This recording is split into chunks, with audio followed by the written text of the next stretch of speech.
How this is how we jive for mass communication. Here I'm again with another video.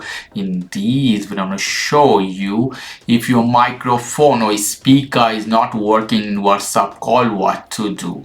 So let's open your WhatsApp here and try to call someone with call button. Let's see here.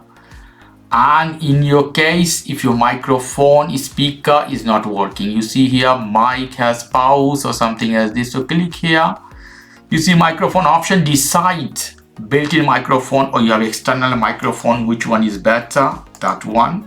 After that, the same way speaker, you can put which speaker you want to use.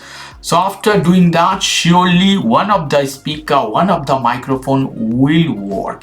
If none of them work, that means you have physical issue, guys. So this is the way you can fix microphone and speaker option of your WhatsApp in MacBook Pro.